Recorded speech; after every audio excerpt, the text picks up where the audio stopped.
My name is Kyungju Son. I was born in Pyongyang, the capital of North Korea. I came to South Korea in 2009. I am 18 years old and I am currently in my second year of high school. I was the only child of a very wealthy family. My father was an assistant of Kim Jong-il, who is the leader of North Korea. When I was only 6 years old, my family was politically persecuted by the North Korean government. So we escaped to China. That was in 1998. After we settled in China, one of our relatives led my family to church. There my parents came to know the amazing grace and love of God. Then only a few months later, my mother, who was pregnant with her second child, passed away from leukemia. Yet in the midst of this family tragedy, my father started a Bible study with missionaries from South Korea and America. It was his strong desire to become a missionary to North Korea.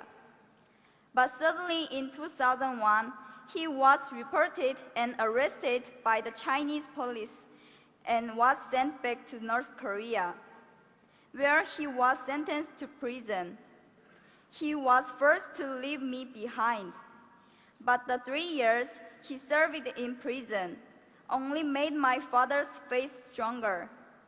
He cried out to God more desperately rather than to complain or blame him.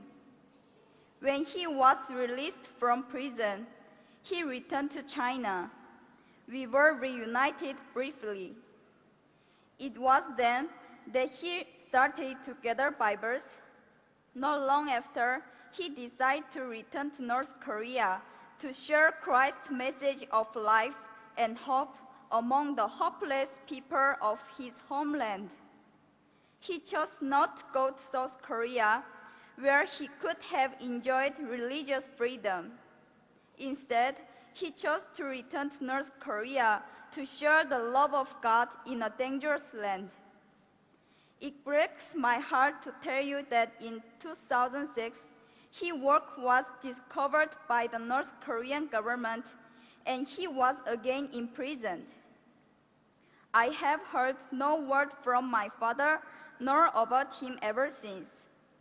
In all probability, he has been shot to death in public on charges of treason and espionage, as is so often the case for persecuted Christians in North Korea. When my father was arrested the first time in 2001 and was forced to leave me and return to North Korea, I was not yet a Christian. That's when I was adopted by a young Chinese pastor's family. They showed me great love and care. Through them, God protected me. But the pastor and his wife had to go to America in 2007. Shortly after that, I was given the opportunity to go to South Korea. It was while I was still in China, staying at the Korean consulate in Beijing, waiting to come to South Korea. Late one night, I saw Jesus in a dream. He had tears in his eyes.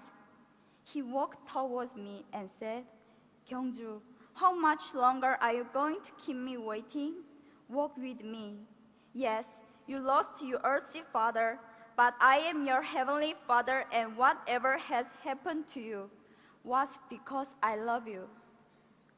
After I woke up from the dream, I kneeled and prayed to God for the first time. That night, I realized that God, my Father, loves and cares about me so very much that He sent His Son Jesus to die for me. I prayed, "God, here I am. I just lay down everything and give you my heart, my soul, my mind, and my strength. Please use me as you will." Now, God has placed deep in my heart a great love for North Korea. just as my father was used there for God's kingdom. I now desire to be obedient to God. I want to bring the love of Jesus to North Korea. I look back over my short life and I see God's hand everywhere. 6 years in North Korea, 11 years in China, and the time of being here in South Korea. Everything I suffered, all the sadness and grief, everything that I experienced and learned, I was to give it all to God and use my life for His kingdom. I hope to honor my Father and to bring glory to my Heavenly Father by serving God with my whole heart.